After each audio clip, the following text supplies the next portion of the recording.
Jaf ta mère!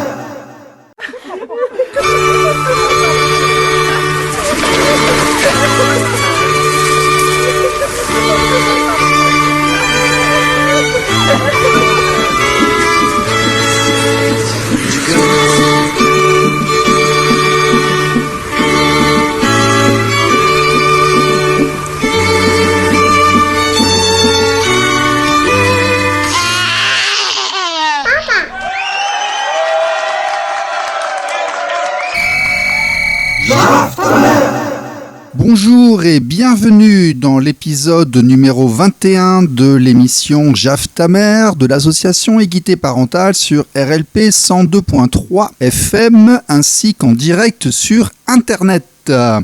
Aujourd'hui, un spécial action avec le 5 septembre 2020, une petite manif avec un siège symbolique de l'Assemblée nationale dont nous parlerons avec l'interview de plusieurs organisateurs. Nous parlerons aussi de la PPL 3163 déposée par Nicole Sanker et ses collaboratrices afin d'essayer d'instaurer la résidence alternée par défaut. Et tout ça, ce sera après une intervention de monsieur Thierry Lavergne qui nous expliquera comment, en tant que professionnel, médecin, il faut expliquer aux enfants ce qu'est un divorce et une séparation. Tout ceci après les actualités. Voilà. Vous êtes sur RLP 102.3. Et tout de suite, pour commencer, les rencontres avec les élus du mois de l'association Égalité Parentale. Donc, nous allons démarrer avec Jean-Pierre Dour, député LR du Loiret, vice-président de la commission des affaires sociales, qui est convaincu et qui va voir ce qu'il pourra faire avec d'autres députés de son groupe. Nous avons également rencontré monsieur Romain Pinchon, attaché parlementaire de Yaël Braun-Pivet, député LaREM des Yvelines, président de la commission des lois. Il reconnaît que la loi égalitaire de mars 2002 n'aboutit pas dans la pratique à une résidence alternée pour les pères. Il est observateur. Il recherche des infos sur les autres pays européens plus en avance et va nous pousser des noms d'élus à rencontrer de sa part. Nous avons également rencontré Gilles Legendre, député LaREM de Paris, qui est très au fait de la problématique du peu de résidences alternées. Il est pragmatique. Il va essayer de nous aider concrètement à faciliter les entrées dans les ministères, fédérer les députés, etc. Monsieur Julien Borovzik, député LaREM de Loire, vice-président de la commission des affaires sociales. C'est notre troisième entretien avec lui, afin d'étudier la meilleure stratégie pour assembler des députés de tous bords. Monsieur Jean-Carl Grelier, député LR de la Sarthe aux affaires sociales. Il a été avocat aux affaires familiales durant 15 ans et il a été témoin donc de la partialité des juges et des jugements injustes. Il est convaincu de ce que nous essayons de faire. Il nous apprend que dans la région du Mans, les juges statuent déjà sur une résidence provisoire plus avec la mère pour les enfants en très bas âge, puis alterner quelques temps après. Donc visiblement, on pousse, et peut-être que les lois que nous sommes en train de pousser sont un peu par endroit en application avant d'être votées, ce qui est bon signe. Valérie Six, députée UDI du Nord, membre de la commission des affaires sociales, qui succède à Francis Vercamer, qui est devenue maire. Elle est à fond pour l'ARA, elle va échanger avec madame Oconi, qui a déposé la PPL 3163 de Nicole Sanker, et voir comment on pourra faire pour trouver une niche parlementaire. Voilà, la politique politicienne, il faut aussi en faire, c'est comme ça que ça avance. Et voilà, ça avance un petit peu. Espérons que ces messieurs-là ne nous oublieront pas le moment venu. Vous êtes sur RLP 102.3. Et avant de rentrer dans le vif du sujet, la question du jour avec monsieur Thierry Lavergne, pédopsychiatre en service public et psychanalyste sur Aix-en-Provence, qui va nous expliquer comment s'adresser à nos enfants durant une situation de séparation. Monsieur Thierry Lavergne sur RLP 102.3, pédopsychiatre en service public à Aix-en-Provence et psychanalyste en libéral.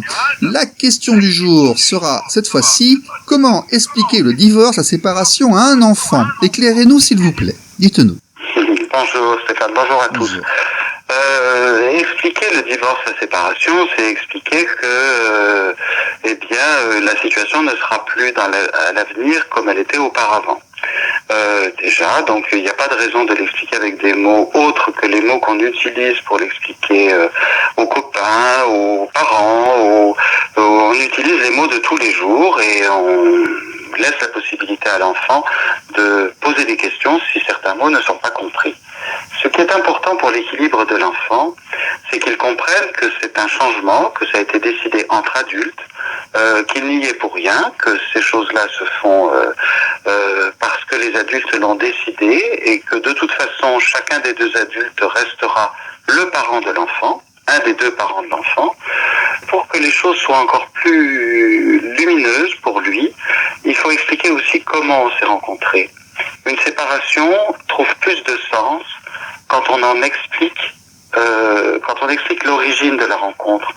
C'est-à-dire que expliquer à l'enfant qu'il y a eu une rencontre, de l'amour, le désir d'avoir un enfant, eh bien ça va être en soi extrêmement rassurant pour lui sur le fait qu'il a une bonne raison d'exister, d'être sur Terre, et que malgré la séparation, il continuera à garder deux parents qui seront proches de lui. D'accord. Merci Monsieur Lavergne, à bientôt. Merci. À bientôt. Au revoir. Vous êtes sur RLP 102.3. Passons donc maintenant aux choses sérieuses avec l'insupportable et ce contre quoi nous luttons. Les effets de bord des séparations mal gérées en France au XXIe siècle, quand ça part en vrille, et ben voilà, ça fait comme ça. Vous êtes sur RLP 102.3. Le témoignage de la semaine sur RLP avec Anne-Marie. Anne-Marie, vous me racontiez que votre fils est allé essayer d'avoir son fils pour un droit de visite. Racontez-nous un peu. Il a le droit à son fils pendant les périodes de Noël. Donc, il habite en Corse. Il prend le billet d'avion aller-retour pour lui et son fils. Il loue une voiture à Marseille. Il fait les 400 km pour aller chercher son fils et arriver chez la maman de notre petit-fils. Il y a porte close. Il n'y a pas d'enfant. Donc, il se dirige comme millions de papas à la gendarmerie pour signaler non-représentation d'enfant. Et le gendarme appelle la maman, lui dit mais le papa de l'enfant a le jugement, il a le droit d'avoir son fils. La maman répond que de toute façon elle le laissera pas. Donc mon fils repart, il refait 400 km, il reprend l'avion et il arrive en Corse. Et on est le 25 décembre. On a l'arrière-grand-mère de 87 ans qui attend son arrière-petit-fils. Donc moi, je suis la grand-mère. Je me dis, je vais essayer de faire plaisir à tout le monde. Je vais essayer de lui faire comprendre que c'est une femme et que elle est en train de priver tout le monde. Donc je l'appelle 7 fois. 7 fois où elle répond pas. Par contre, les 7 fois où je l'ai appelée, elle a porté plainte contre moi pour harcèlement. Moi, j'ai 60 ans, j'ai toujours payé mes impôts, j'ai toujours été une femme droite, je suis aide-soignante. Et je me suis retrouvée il y a un mois en arrière en garde à vue. On m'a pris mes empreintes, on m'a pris mes tatouages. Et là, ça fait 4 semaines qu'on attend le verdict. Voilà. La NRE n'a pas été pris en compte. Par contre, les 7 appels téléphoniques ont été pris en compte. Voilà. C'est ce qui se passe en 2020. Vous êtes sur RLP 102.3.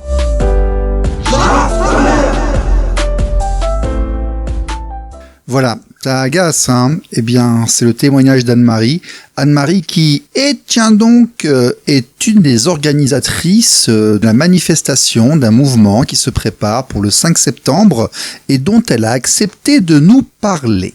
RLP 102.3 avec Jaf Tamer et aujourd'hui Anne-Marie. Anne-Marie, car il semblerait qu'il se prépare quelque chose le 5 septembre. Anne-Marie, vous êtes là ?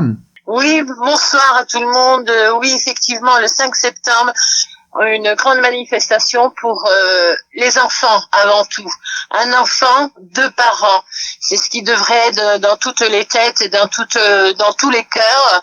Donc on va se réunir à Paris pour sauver nos enfants qui sont dans une détresse morale parce que séparation, parce que les juges, les avocats n'appliquent pas les lois tout simplement. Vous êtes, je crois, un collectif avec une page Facebook qui s'appelle comment ? La page de Facebook s'appelle Un enfant, 2 parents. Nous sommes à peu près à une demi-heure près, nous sommes à peu près 400 personnes. Après, nous avons quelques associations qui sont avec nous. Je pense que, en toute sincérité, je pense que le 5 septembre, on sera plus de 300, 400 personnes minimum.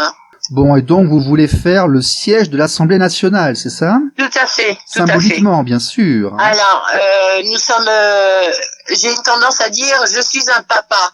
Mais avant tout, je suis une femme. Avant tout, je suis une grand-mère. Mais je suis dans le cœur des papas. Et donc, on va pas là-bas pour se faire remarquer par une violence, se faire remarquer par des slogans complètement inadéquats avec notre conviction. On va faire du sitting. On va expliquer le pourquoi nos enfants sont en danger, tout simplement. Nous sommes des gens pacifiques, des gens intelligents, des gens avec du cœur, des gens avec une envie de revoir nos enfants. Alors dites-nous, pourquoi vous, en tant que grand-mère, vous êtes révoltée ainsi et vous allez vous bouger le 5 septembre? Expliquez-nous un peu. Je suis avant tout une femme qui a 4 enfants. Ces enfants sont grands. Ils ont eu eux-mêmes des enfants. J'ai une petite fille qui a 9 ans aujourd'hui. J'ai eu le droit de l'avoir dans les bras 5 minutes quand elle avait 1 mois. J'ai un petit-fils qui a 4 ans. Avec beaucoup de chance, j'arrive à l'avoir 1 fois par an. Voilà. Mais avant tout, je suis une femme. Et en tant que femme, je vois mes fils pleurer. Et ça, c'est insupportable. Ouais, je comprends parfaitement. Eh ben, écoutez, pour vous rejoindre, donc on va sur Facebook, on cherche le nom de la page qui est, rappelez-nous. Un enfant, 2 parents. Voilà. Les organisateurs, c'est vous, Anne-Marie. Il y en a d'autres. Toiti. Oui. Kernanou, Pedro, mais les noms de famille, je peux pas vous les dire. D'accord. Normalement, j'ai pas le droit. Bon, voilà. Bien entendu, la manifestation est déclarée. Bien sûr. La préfecture a déjà répondu, elle a accepté la manifestation. Alors, on a reçu un email aujourd'hui qui nous dit que ça va arriver dans les 48 heures. D'accord, ok. Donc effectivement, c'est une opération qui est légale et le 5 septembre, à quelle heure? À partir de 10 heures. À partir de 10 heures le matin, un siège symbolique de l'Assemblée pour demander le respect de l'égalité parentale de l'article 1 de la Constitution qui instaure l'égalité homme-femme, le respect du CIDE, de la Convention internationale des droits de l'enfant qui dit qu'un enfant a 2 parents et qu'il ne faut pas le couper d'une de ses familles. Il ne faut pas avoir une résidence et un parent majoritaire et un parent secondaire, mais bien 2 parents pour que les grands-parents, les cousins, les oncles, les tantes, tout le monde puisse avoir accès, que l'enfant puisse avoir accès à toutes ses composantes familiales. C'est bien ça, hein? C'est bien ça. En fait, on demande pas d'argent, on demande pas de changement spécialement de changement de loi. On demande juste que les lois qui ont été faites soient appliquées. Absolument. Voilà. Que les gens fassent leur travail et appliquent la volonté du législateur. Tout à fait. Écoutez, nous sommes sur la même ligne, nous vous suivrons de près et nous tiendrons les auditeurs informés de tout ceci. Merci Anne-Marie. Merci. Merci beaucoup. Au 5 septembre. Au revoir. Vous êtes sur RLP 102.3. Bon, nous ne pouvions pas en rester là. J'ai donc pris contact avec un autre organisateur, Touati, et je lui ai demandé de nous accorder un peu de son temps afin de discuter de ce petit projet et de cet événement à venir. Et donc, maintenant, un deuxième organisateur de cette manifestation du 5 septembre avec Touati. Touati, tu es là? Oui, je suis là. Alors, vas-y, explique-nous. Bonsoir. Le 5 septembre, pourquoi et comment? Dis-nous. Alors, déjà, le pourquoi. Alors, le pourquoi, on se déplace face à cette injustice, que la plupart on va dire des parents excluent de la vie de leurs enfants, les difficultés qu'ils rencontrent à pouvoir voir leurs enfants. Alors, de par la lenteur de la justice, de par les mensonges, de par l'aliénation parentale, de par les avocats, de par les services de police qui traitent pas nos plaintes, un peu tout ça. Et donc, à partir du 5, le 5 déjà, on va faire un sitting devant l'Assemblée nationale. On va interpeller les députés. Bon, un samedi, on peut dire qu'il n'y a pas grand monde, mais le principal, c'est de tous se retrouver pour pouvoir organiser déjà pour se rencontrer, parce qu'on vient de toute la France. Et par la suite, on va s'organiser pour faire des actions locales. Donc on compte en faire déjà le 5 septembre. Ensuite, entre-temps, on va essayer de faire des actions locales comme on sera bien organisé. Et à partir du 26, on envisage de refaire un rassemblement devant l'Assemblée nationale, ou pourquoi pas faire un parcours si ça ramène du monde. Donc après, on a des revendications simples. On cherche pas à révolutionner quoi que ce soit, on demande pas une nouvelle loi, on demande juste ce que les lois soient appliquées. Donc quand on arrive au JAF, qu'on attend 10 mois pour avoir un rendez-vous, une fois qu'on a le rendez-vous, on piétine dans les pas perdus pendant 2-3 heures d'attente pour passer un quart d'heure devant le JAF. Ne pas avoir la parole, ça dure en moyenne 4-5 minutes, on ressort, on est frustré, quoi. Après, il y a le travail des avocats qui nous convient pas. 2500 balles d'avocat, 10 minutes. Voilà. Voilà, exactement. Donc il y a le travail des avocats qui ne convient pas, parce que moi, ce que j'ai constaté de mon histoire personnelle et de l'histoire personnelle des membres du groupe, c'est que les avocats, la première fois qu'on va les voir, donc ils nous écoutent, ils nous reçoivent, c'est bien. Ils travaillent sur le dossier, ils nous font une conclusion. Mais une fois qu'il y a des problèmes, ça commence à s'enchaîner. La deuxième fois qu'on passe, ils vont faire un copier-coller, ils vont rajouter 2-3 pièces, et puis c'est tout ce qui va se passer. Et puis en plus, ils donnent pas les pièces, les avocats n'échangent pas les pièces. Bon, il y a des avocats qui sont bien, qui envoient à la partie adverse les nouvelles pièces, donc on a le temps de s'organiser, de se défendre. Mais il y en a qui les donnent dans les pas perdus le jour même ou la veille. Comment voulez-vous qu'on se défende? Devant les portes de l'audience, tout à fait, là, au dernier moment. Voilà. C'est ça. Au dernier moment. Donc quand on se retrouve devant le juge et puis qu'on entend l'avocat de la partie adverse débiter des bêtises, et puis qu'on est là, qu'on n'a plus le droit à la parole parce que notre avocat a déjà parlé, et puis que nous, on a parlé, mais on a droit à 2 minutes, on se fait couper la parole. Je suis désolé, c'est pas être jugé. Et puis on a l'impression d'être jugé. Après, on va pas stigmatiser les femmes, on va pas dire oui, c'est les papas. Il y en a beaucoup qui sont dans ce cas-là. Et en général, c'est ceux qui ont la garde, et en général c'est surtout les femmes. Mais après il y a des hommes qui obtiennent la garde par ces moyens-là. Donc nous on représente tout le monde, les papis, les mamies, les mamans, les oncles, les tantes. Dans notre groupe on est de tout. Ensuite on a le problème du commissariat. Le commissariat, on comprend pas pourquoi quand on va au commissariat, il y a un service familial, on est reçu au bureau des plaintes. Au bureau des plaintes, ils prennent la plainte, ils compatissent pendant un quart d'heure, ils tapent la plainte. Si on n'a pas de signification ou pas de jugement, déjà il n'y a pas de plainte, c'est une main courante. Et ensuite, quand ils tapent la plainte elle est toujours classée sans suite. Pourquoi ne pas porter, il y a un service familial, pourquoi ne pas être reçu directement au service familial, qui prenne son téléphone, qui appelle l'aliénant, et qui l'appelle, qui lui dit ramenez l'enfant. Si vous ramenez pas l'enfant, c'est une garde à vue où on vient vous chercher. On va rappeler à tout le monde que les droits parentaux sont de fait à la reconnaissance de l'enfant, même sans jugement. Hein. Le JAF n'attribue pas les droits parentaux. À partir du moment où on reconnaît son enfant, nous avons les droits parentaux. Donc s'il y a enlèvement parental ou disparition, la police, les gendarmes ont obligation de prendre la plainte, même s'il n'y a pas de jugement. Le problème, c'est que tu confirmes, c'est qu'ils ne le font pas. Non, ils ne le font pas. Quand on n'a pas de jugement et on a un jugement sans signification d'un huissier de justice qui nous rajoute des frais, non seulement on doit payer l'avocat, mais en plus on doit payer l'huissier de justice pour le faire signifier, notifier. Si on arrive au commissariat, on a le jugement en bonne et due forme, mais il n'est pas signifié, ben non, ils ne prennent pas la plainte. Donc on rentre chez nous. Qu'est-ce qu'on a aussi comme problème? On rencontre énormément de problèmes. Qu'est-ce que je peux vous parler? Je peux vous parler les ASE. Il y a le problème des ASE. Bon, ça c'est plus le problème en général, c'est des femmes quand ils sont retirés la garde des enfants pour les récupérer.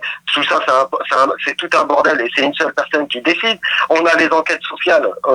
Oui, alors on va expliquer un petit peu. L'ASE, c'est l'ASE. Lorsqu'il y a conflit parental et que les parents ne s'entendent pas, les services sociaux viennent, prennent les enfants, gagnent 200, 300, 400 € jour pour s'occuper du dossier, ne les relâchent jamais. Les enfants finissent placés et on sait comment ça se termine pour eux. Tout ça parce que en fait les parents ne sont pas capables soit de s'entendre, mais surtout que les lois ne sont pas appliquées. Ça se termine comme ça, voilà. Et il y a aussi de l'idéologie, qu'on a constaté nous aussi via nos témoignages dans l'émission. Tu parles d'enquêteurs sociaux, d'experts psychologues, d'experts psychiatriques. Est-ce que vous avez l'impression dans votre collectif que vous êtes traités à égalité et comme il le faut? Absolument pas. Absolument pas, parce que l'aliénant est manipulateur et narcissique. Donc ça fait quand quand il arrive, en général, une enquêtrice sociale ou un enquêteur social, moi, quand je pensais que c'était un collège, que c'était quand dans enquêteur social ou enquête sociale, il y a social, je pensais il y a des assistants sociaux, des travailleurs sociaux. Moi, ils ont envoyé une psychologue qui a à peine 25 ans, 28 ans, qui, je suppose, n'a même pas d'enfant, c'est moi qui a demandé l'enquête sociale. L'enquête sociale, je l'ai relancée parce que on arrive à la fin du délai. Elle fait quoi? Elle prend rendez-vous, elle va voir mon ex-femme et en fin de compte, elle prend fait et cause pour elle. Donc quand on lit son dossier et en fait, le JAF, quand on arrive devant le JAF, il exécute à la lettre ce que l'enquêtrice sociale a dit. Donc si l'enquêtrice sociale raconte n'importe quoi, si on lui raconte n'importe quoi, elle prend tout sur argent comptant. Le seul papier qu'elle m'a demandé, j'ai dit, moi je répondrai à vos questions si vous lisez mes documents. Elle avait une liste de questions à me poser. Enfin, en général, je parle pour mon cas, mais en fait, c'est pour tout le monde. Hein. Oui, non, mais on va rappeler aussi que les experts ont obligation de prendre compte les documents qu'on leur communique et de les joindre à leur rapport. Et ils ne les prennent pas. Jamais. La seule chose qu'elle a pris comme document, c'est ma fiche de paye pour pouvoir dire quel salaire je touche. C'est ça, c'est qu'en fait, ils viennent, ils nous demandent combien on gagne, et ça s'arrête là. Exactement. Voilà. Exactement. Et quand on reçoit l'enquête sociale, on la reçoit en général. Moi, je sais que je devais passer au JAF, je crois, il me semble que c'était au début février. Elle est venue me voir en début septembre. Je l'ai relancée pour avoir l'enquête sociale pour pouvoir me défendre ou pouvoir voir ce que je pouvais faire avec. Eh ben non, je l'ai reçu en janvier et une semaine, 2 semaines après, je passais, mais je suis tombé des nues. Je l'ai lu une fois, je la connais par cœur. Donc il y a ce problème-là, il y a énormément de problèmes. Il y a les déménagements, le parent qui a la garde exclusive qui déménage sans prévenir personne. L'enfant se retrouve à des centaines de kilomètres. Si quelqu'un n'a pas les moyens de se déplacer toutes les semaines, surtout si le parent qui a la garde ne fait aucun effort, petit à petit le lien il est coupé. Ce n'est pas possible. Effectivement, là encore, tu vois, nous on demande à ce qu'il ne soit pas possible de faire déménager un enfant sans l'accord de tous les titulaires de l'autorité parentale. On ne prend pas un petit ou une petite pour aller chez sa mère à 1000 kilomètres en empêchant l'autre parent de le voir. Ça ne se fait pas, ce n'est pas normal.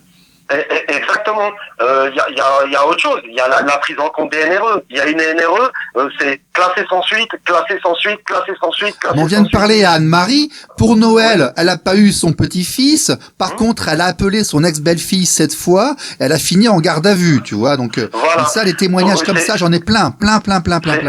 C'est exactement ça.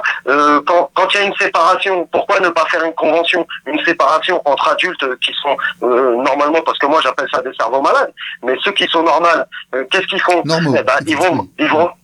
Ils vont voir une médiatrice, ou ils vont voir, je sais pas, entre avocats, ils prennent un avocat, ils signent une convention pour pas couper le lien.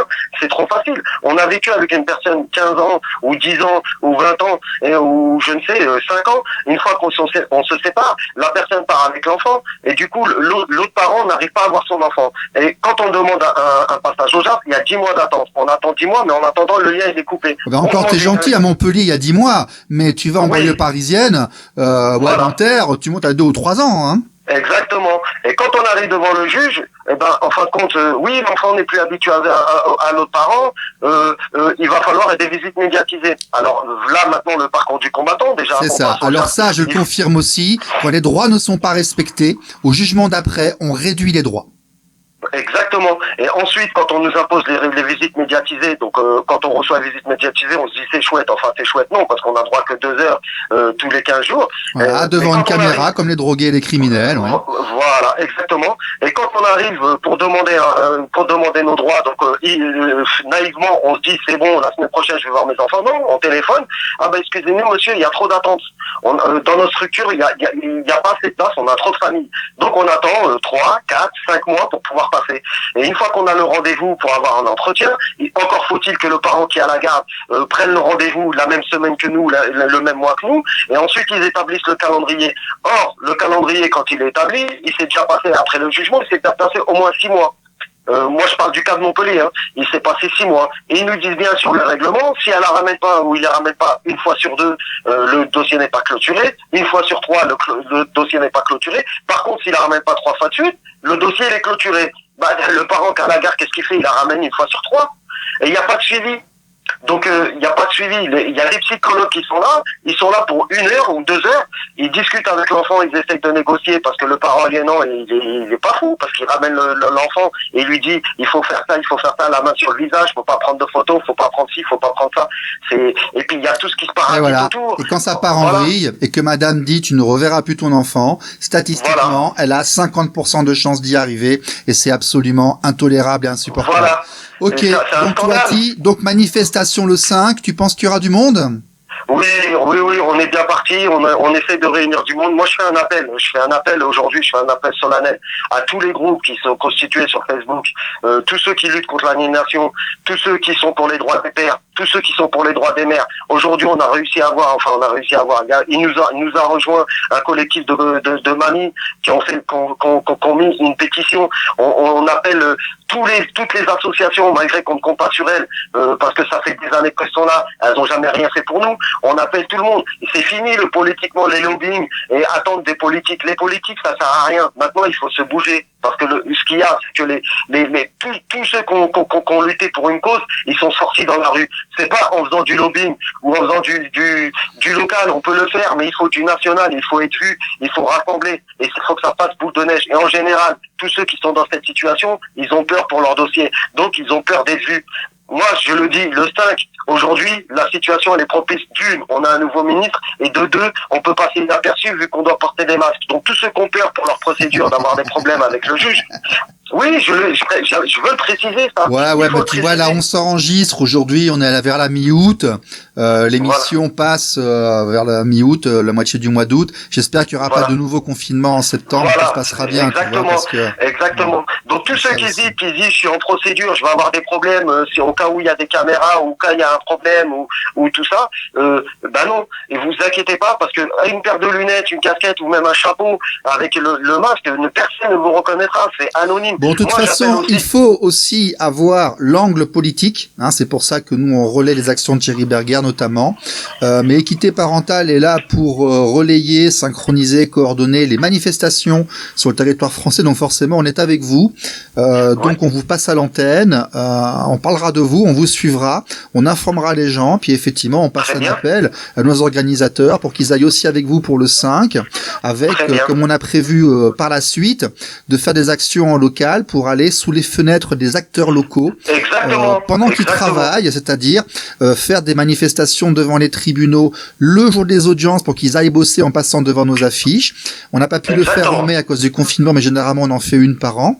Et puis en janvier, les préfectures pour appeler aux préfets qu'il faut dire aux gendarmes et aux policiers de prendre les plaintes de tout le monde, de ne pas choisir et de traiter tout le monde absolument de la même manière, sans discrimination homme-femme, et que l'État est censé garantir le respect de la Constitution, de l'article 1, l'égalité homme-femme. Voilà.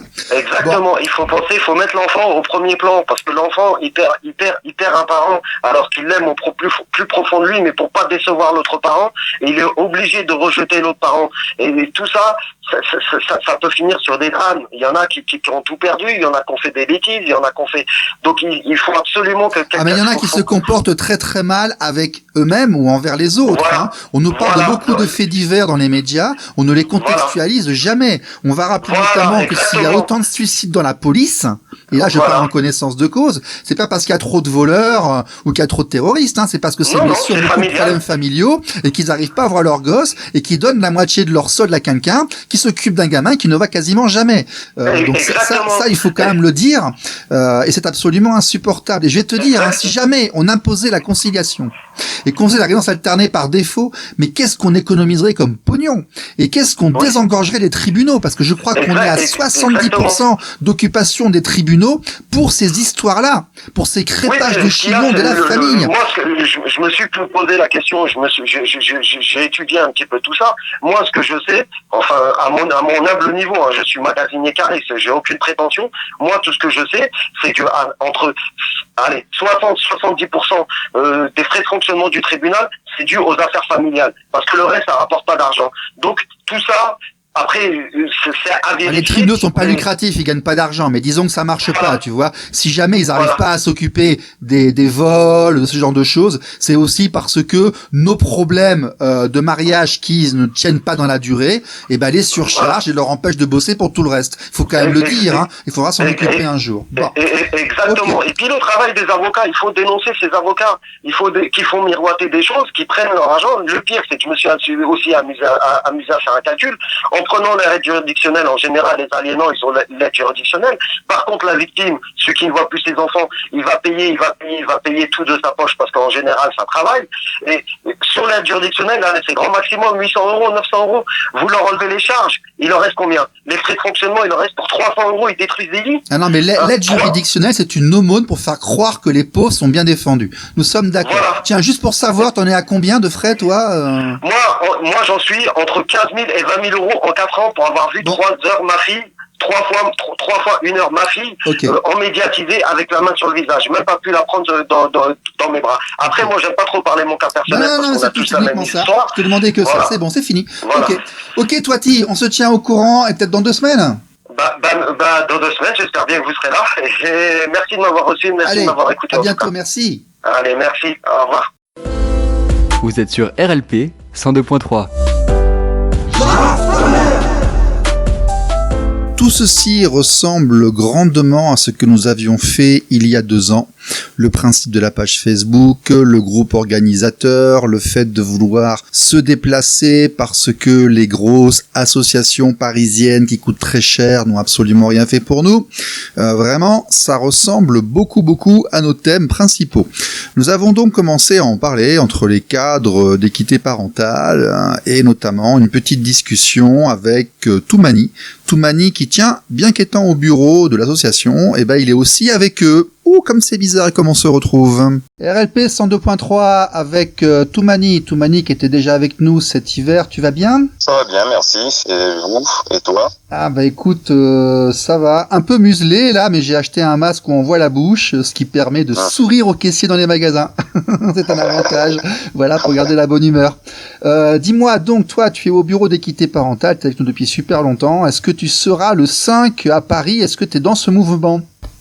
Oui, je serai là le 5 septembre, présent devant l'Assemblée nationale de 10h à 18h, comme prévu. Donc, est-ce que tu peux nous donner ton point de vue? Toi, tu en fais donc partie, tu es même allé, disons-le, tu fais partie des organisateurs. Explique-nous un petit peu, avec tes mots à toi, ce qui va se passer le 5. Le 5, ce qui va se passer, c'est d'abord un rendez-vous. Un rendez-vous qui est pris par pas mal de personnes de tout âge et de toute catégorie sociale confondues, qui ont un point commun. Et le point commun, c'est la rupture des liens avec leurs enfants ou leurs petits-enfants. Et cela depuis des années, en étant embourbés dans des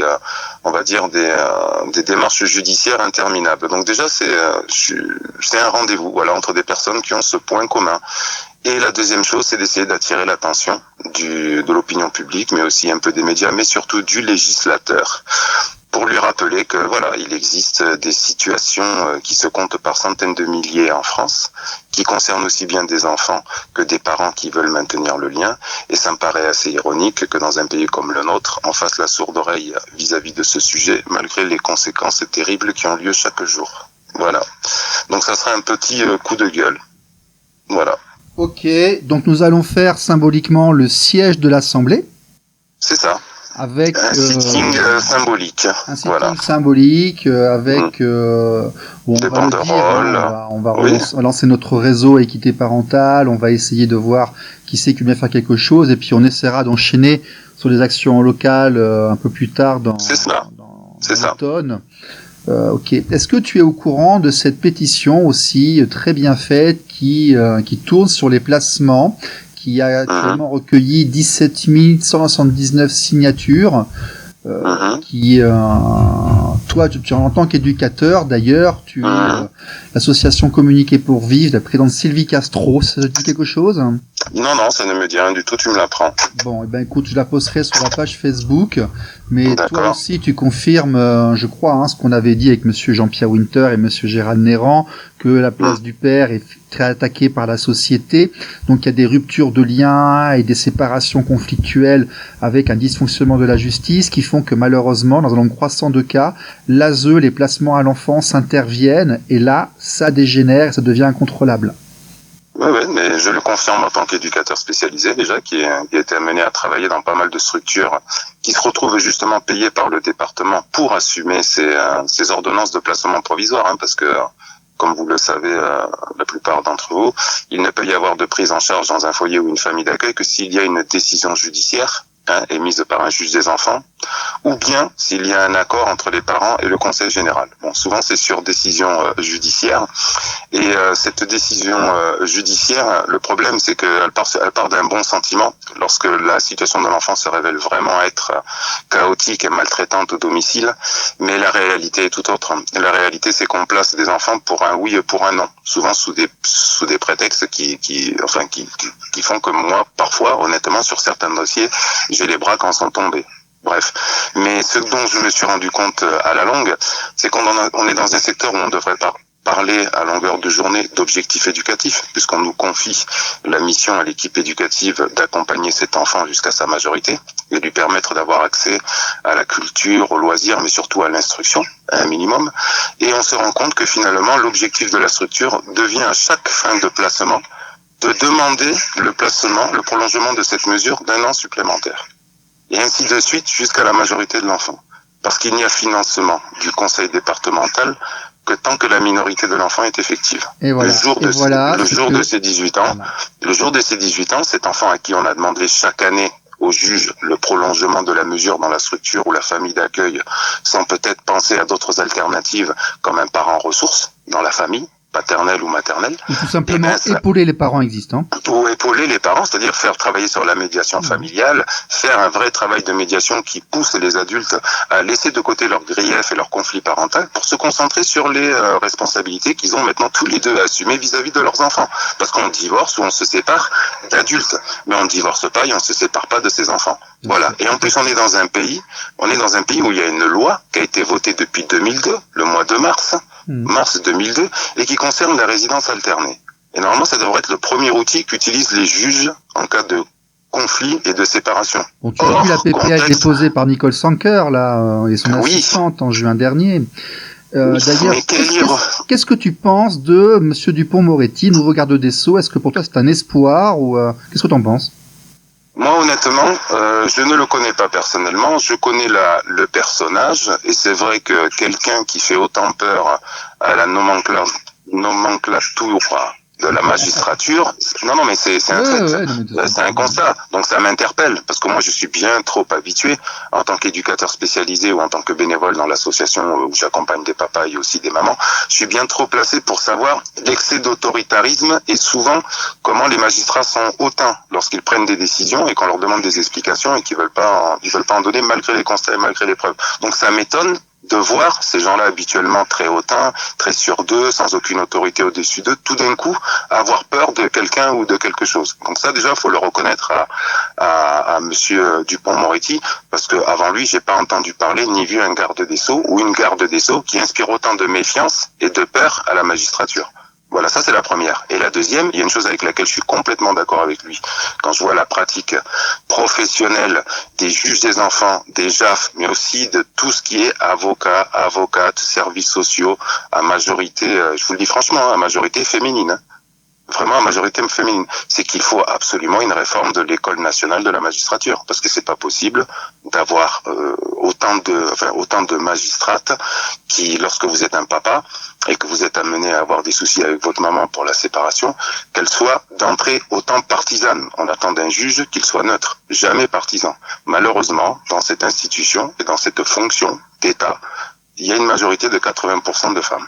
Nous rappelons qu'en cas de séparation conflictuelle avec désaccord sur les modalités de garde, les derniers chiffres que nous avons de 2013 indiquent 8% de garde au papa, ça inclut les adolescents et les mères dysfonctionnantes, c'est-à-dire qu'en fait, dans les situations normales, on ne l'a absolument jamais si la mère n'est pas d'accord. Oui, non, mais les juges suivent, je te le dis en tant que professionnel, ce que j'ai vu, les juges suivent souvent l'avis qui est émis par leur rapport de l'association type UDAF ou CIDF ou services sociaux, qui souvent, à 9 cas sur 10, elle milite pour le fait qu'en cas de séparation, les enfants doivent rester avec la mère. Point à la ligne. C'est la propriété de la mère. Comme si c'était des objets qui étaient propriété de la mère, alors que les enfants ne sont pas des objets. Les enfants sont des êtres humains qui ont des liens, on va dire familiaux, et pas qu'avec le papa, avec les grands-parents, avec les oncles, avec les cousins, avec les cousines, avec les amis de là où habitait papa, etc., ainsi de suite. Et on peut pas du jour au lendemain décréter dans son coin une corporation et une catégorie de femmes, décider que le père, comme le disaient les machos, et c'est ce qu'on dénonce aujourd'hui, le machisme et l'extrémisme machiste. Ce qui me gave vraiment, c'est ça, c'est que aujourd'hui l'ironie, c'est que les femmes qui prétendent défendre les droits de la femme et de l'enfant tiennent le discours des machos. Voilà. En cas de séparation, le père, il est juste banquier et géniteur. Point. Après, l'éducation, la santé, l'accès aux loisirs, l'instruction, c'est l'affaire de maman. Point. Eh ben, nous ne sommes pas d'accord et nous irons le 5 septembre pour le dire sur les Champs-Élysées. Enfin, à l'Assemblée nationale, à côté des Champs-Élysées. C'est ça. Ok. C'est ça. Bah écoute, passe un bon été puis à bientôt. Ouais, à très bientôt, et puis surtout bonne fin d'été à toi aussi, et puis dans le contexte Covid-19 dans lequel on se trouve, qui vivra verra. Ouais. Parce que là c'est un peu au jour le jour. Ouais, oui, c'est un peu au jour le jour. Pour nous. Allez, à bientôt. Au revoir. Allez, à bientôt. Ciao. Vous êtes sur RLP 102.3. Bon, et bien après réflexion, voici la position officielle de l'association Équité Parentale sur ce mouvement du 5 septembre. À la question, faut-il l'appuyer? La réponse est bien évidemment oui. Bien sûr qu'il faut appuyer, bien sûr qu'il faut y aller. Nous ne pouvons pas rester comme ça. Nous passons notre temps à dénoncer, à critiquer, à reprocher à notre système toutes les atrocités et les horreurs que les parents qui se séparent subissent. Ce sont exactement nos thèmes, ce sont exactement nos lignes. En plus, c'est fait proprement et les gens qui s'en occupent sont valables. Ceux qui ont critiqué ce mouvement sont des idiots et ils n'ont absolument rien compris. Même s'ils n'étaient que 10, il faudrait en parler. S'ils sont plusieurs, beaucoup plus que ça, eh bien nous en parlerons aussi parce que il faut expliquer, il faut dire aux gens, il faut pousser parce que c'est absolument intolérable. Et quand c'est intolérable, souvenez-vous, les coupables sont ceux qui ne font rien.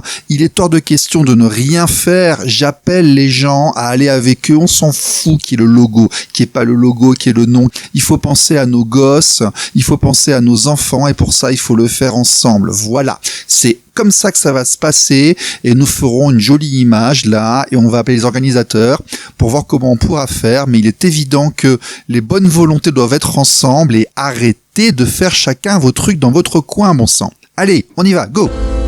Vous êtes sur RLP 102.3.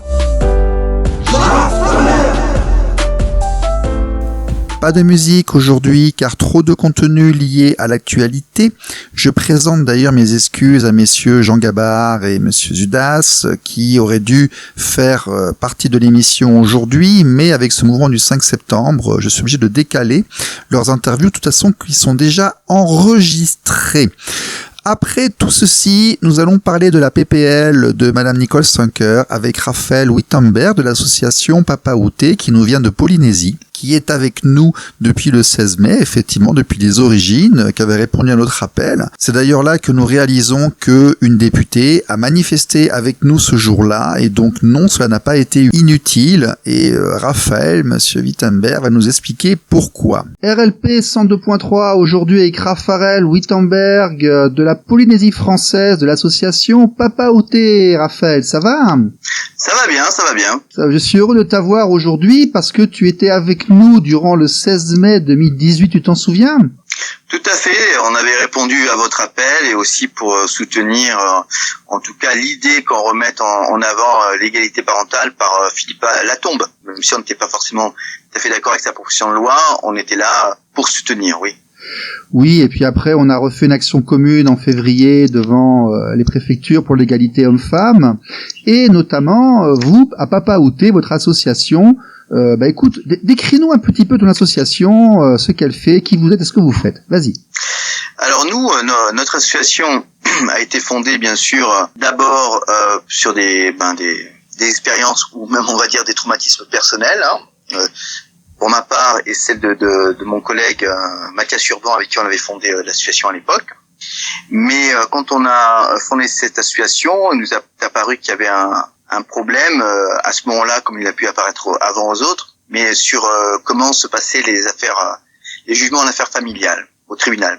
Et donc du coup, on a travaillé à faire entendre la cause des enfants avant tout, et pas celle des papas, même si on était des papas. Mais notre bureau, on l'a fondé de façon paritaire, hommes-femmes, et on a vraiment axé notre discours, nos échanges sur l'intérêt de l'enfant, et que l'intérêt de l'enfant, au vu des études scientifiques qu'on avait pu trouver, etc., était dans la résidence alternée. Alors, tu m'as dit que chez vous, en Polynésie, il y a une députée qui s'appelle Madame Nicole Sanker.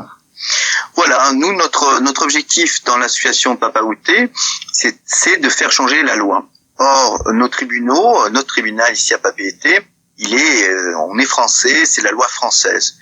Donc, il fallait notre objectif est de faire changer la loi, au niveau national, pour que ça puisse retomber sur nous, en Polynésie française. Donc, du coup, on a pu rencontrer beaucoup de politiques locaux, ministre de la Famille, etc. et autres, mais aussi nos parlementaires qui siègent à l'Assemblée nationale. Donc on a 3 députés, Brotherson qui est un homme, Meina Sage qui est une femme, et Nicole Sanker qui est une femme aussi. Et donc Nicole Sanker a été très sensible en fait à notre cause de la résidence alternée, qu'elle trouve dans l'air du temps entre guillemets, mais aussi effectivement une cause juste et noble, et qui fait résonance aussi à sa propre histoire personnelle. Donc, elle a adhéré à l'association, elle est membre de notre association. Elle est venue nous soutenir lors du 16 mai 2018 devant le tribunal de Papeete. Et ensuite, nous avons cette chance incroyable en Polynésie de pouvoir justement interpeller et avoir des rencontres très facilement avec nos parlementaires, beaucoup plus qu'en métropole. Et d'avoir trouvé vraiment Nicole Sanker, c'est une chance incroyable. Et quand elle est rentrée sur Paris, elle a commencé à faire tout son travail d'audition, de différentes associations, différents organismes, différents experts en le domaine, etc., etc. Donc elle fait vraiment un gros travail. Et ensuite, avec le juriste du groupe parlementaire UDI dont elle fait partie, elle a pu proposer un projet de loi, une PPL, avec 2 articles. Le premier article mettant la résidence alternée comme principe de départ à séparation, ce qu'on appelle la présomption légale, et un deuxième article sur l'allongement justement du congé paternité jusqu'à 16 semaines sur un échelonnement sur 4 ans. Voilà. Et donc tout ce travail qu'on a pu faire avec elle et qu'elle a continué en métropole, grande fierté pour nous, pour la Polynésie française, de se dire que voilà, on a pu avoir la chance de trouver quelqu'un qui fasse le job, quoi. Et donc cette PPL a été faite, terminée, ficelée en septembre 2019. Et ensuite elle a fait commencer un peu à faire le tour pour voir un peu les sensibilités, si ça passait pas, etc. Elle a senti quand même des réticences. Elle devait la présenter en janvier 2020. Et puis ensuite il y a eu un petit recul, une attente. Il y avait les municipales aussi qui sont profilées pour elle, donc du coup elle s'est lancée là-dedans. Elle avait travaillé avec Madame Opelt. Elle avait travaillé avec Madame Opelt. Elle a rencontré. D'accord. Elle a rencontré, mais elle n'a pas travaillé spécialement avec elle. Hein. Oui. Elle a rencontré, ça c'est sûr. Après, voilà, je sais ce qu'elle a fait. On est en contact. Je sais pas forcément ce qu'elle a ressorti de façon personnelle des contacts humains, parce que tout ça est éminemment humain. On est dans un domaine politique, on essaie de faire avancer les choses, mais en même temps, chacun essaie aussi de faire avancer sa barque. Donc le collectif, quelquefois, est difficile à faire émerger là-dedans. Mais en tout cas, voilà, aujourd'hui, la PPL qui a été posée en juin 2020 à l'Assemblée nationale par Sophie Oconi, qui était aussi de l'UDI, et est en fait exactement la même que celle du travail en fait de Nicole Sanquer. Je pense qu'il y a eu une idée de pouvoir la poser assez vite aussi. On a gagné du temps par rapport aux fenêtres. Nicole Sanquer étant maintenant aussi en Polynésie, elle revient qu'en octobre, je pense en métropole. Et avec le confinement, toute cette histoire, en tout cas, c'est un travail collectif. Et l'origine est polynésienne, la fierté, on est très fiers de ça. Mais aujourd'hui, c'est reposé, on est vraiment très très heureux pour tout le monde. Et maintenant, on espère que ça puisse suivre son cours et surtout passer, quoi. Alors, est-ce que tu penses que cette PPL va être discutée alors que nous nous plaignons que celles d'avant ont été retirées avant discussion? Écoute, dans la société civile, quand même, on est, moi de ce que je vois autour de moi ici en Polynésie, et puis de ce que j'entends, bien que nous, ici on est moins dans le conflit qu'en métropole, je pense quand même. Mais voilà, je pense que il est temps de faire la bascule. Il est temps de faire la bascule pour et de décrocher en fait de cet ancien système. Plein de raisons. Je pense que la raison numéro 1, c'est qu'il y a beaucoup une automatisation en fait de système judiciaire un peu partout et que on perd beaucoup d'argent en fait. 65% des affaires traitées au tribunal sont liées à la famille et donc liées au conflit forcément. Donc on avancerait aussi beaucoup là-dessus. Je pense que le fait que le ministre de l'Intérieur Gérald donc Darmanin ait été laissé en place, bien que je crois fortement à la présomption d'innocence, ça c'est pas ça le problème, on va dire de façon politique et pragmatique et peut-être démagogique, peut-être soit c'est un mauvais choix, soit c'est un choix délibéré, mais en tout cas on peut dire que un féminisme dévoyé qui est contre l'égalité parentale ici ne sera pas entendu de toute façon. Alors effectivement, je vais le mettre en avant. J'apprécie et je ne suis pas surpris en fait que la voix de la défense de la famille et des enfants nous vienne d'outre-mer, car votre culture est extrêmement axée sur la famille, l'importance des liens familiaux, des grands-parents, des petits-enfants, de l'union en fait de la famille, comme on retrouve beaucoup dans ces pays.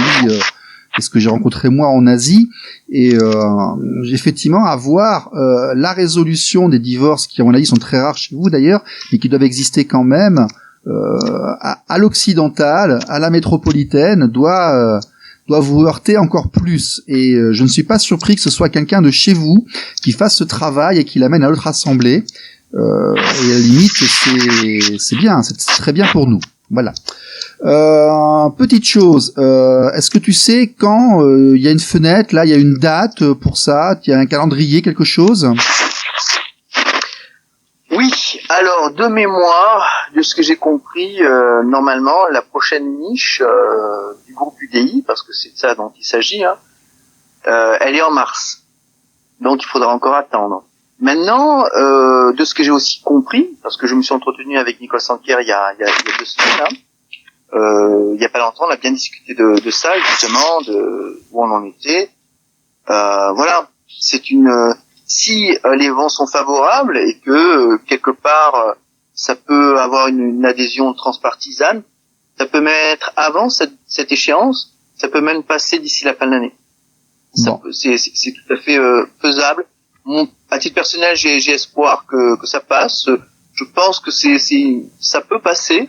Comme je disais, en fait, il y a aussi un député de la majorité En Marche qui a décidé de s'emparer de ce sujet-là, donc ça a l'air très porteur.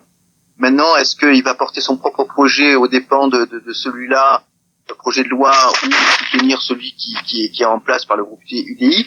Ça, c'est encore d'autres affaires dont on n'a pas les tenants et les aboutissants. Bon, c'est la politique politicienne après. Alors, ouais. Papaouté en Polynésie française à Papeete. Est-ce que vous avez une actualité, des projets? Qu'est-ce qui va se passer pour vous bientôt? Pour l'instant, c'est vrai que nous, on a eu un démarrage et une activité de l'association très intense pendant 2 ans, parce que nous on existe depuis le 1er septembre 2017, donc ça fait le mois prochain ça va faire 3 ans, donc on est une association jeune. Voilà. Mais nous, c'était avant tout porter un message sur cette cause et pouvoir l'argumenter et sensibiliser nos parlementaires. Et c'est là où je dis que nous, on a eu cette chance, c'est que nos parlementaires sont beaucoup plus accessibles qu'en métropole. Ce qui fait que, donc du coup, on a été en vitesse turbo. Voilà. Aujourd'hui est posé et le travail a été fait depuis plus d'un an et demi, bien bon poids, par Nicole. Voilà. Donc en fait, maintenant, nous, c'était ça, surtout faire changer la loi. Alors, D'accord. en ce moment, on est un peu plus en stand-by. Par rapport à ça, on attend justement un peu de voir comment ça évolue et on pense que il peut y avoir un travail encore à faire, même si cette loi est votée, ce qui peut être fait relativement rapidement en fait. Il y a malgré tout un travail d'accompagnement par rapport à ça qui peut être fait. Donc que le travail des associations ne soit plus dans la revendication d'un changement de la loi parce qu'il sera effectif, mais sur son application véritable et donc sur la compréhension en fait de certaines personnes encore à accepter ces violences alternées comme étant vraiment dans l'intérêt de l'enfant et pas comme quelque chose qui est imposé Alors, est-ce que ce document co-signé à 25 a été utile et utilisé dans ce processus? Le document tu parles du document argumentatif, là? Oui, tout à fait, qu'on a co-signé tous avec Thierry Berger, Madame Le Prince, toi, moi, un peu tout le monde en fait. Oui, oui. D'accord. Alors, ce document-là est venu bien après que Nicole Sanker se soit emparée de ce sujet et ait voulu vraiment changer la donne. Ça c'est sûr. Elle a vu Thierry Berger, elle a vu d'autres Mani Papi Chagrin, elle a vu l'UNAF, elle a vu tout le monde, elle a vu vraiment, tout le monde, beaucoup de monde, mais le travail était vraiment déjà engagé, voilà. Bon, ok. Mais ok, voilà. Écoute, si jamais tu la vois, tu lui diras que nous serions ravis d'avoir une députée dans notre émission de radio. Ça nous ferait vraiment un grand plaisir, ce serait un grand honneur. Si tu as la possibilité de lui dire, de lui faire passer ce message-là, nous en serions vraiment très heureux. Voilà. Très bien. Parce que je pense que elle a dû travailler le sujet et qu'il y a moyen d'en discuter avec elle, d'avoir son avis, d'en débattre, et ça peut être enrichissant pour nos auditeurs. Ok. Bon. Okay. Il fait beau à Papeete, c'est bon? Oui, il fait beau, il fait chaud. Ça va, oui. Ça va, on a beau temps, ouais. Et nous avons 12 heures d'écart. Écoute, je te laisse aller travailler, puis moi je vais aller à mes petites affaires aussi. Merci Raphaël, merci beaucoup. Est-ce que tu seras de la manifestation du 5 septembre? Non, on n'y sera pas le 5 septembre. D'abord, comme je l'ai dit, en fait, on a fait celle du 16 mai, on a fait celle du 16 janvier aussi. Et en fait, là, on est un peu dans l'expectative, donc on se mobilise pas trop en ce moment. Merci Raphaël, et puis bonne journée, merci. Mais je leur souhaite bon courage. Voilà. Absolument. Allez, au revoir, merci. Vous êtes sur RLP 102.3. Une émission donc bien remplie par l'actualité que je vous remercie d'avoir suivi. N'oubliez pas le site internet équitéparentale.com avec les pages dédiées à toutes les manifestations, les coupures de presse et les photos. La page Facebook Association Équité Parentale au niveau national avec les sous-pages au niveau des départements qui sont toutes listées sur le site internet. Et rendez-vous donc vendredi prochain pour une autre émission avec un contenu peut-être influencé par l'actualité, mais qui dans tous les cas vous sera destiné comme nous le faisons habituellement. Voilà, portez-vous bien, soyez sages et à bientôt. Ciao.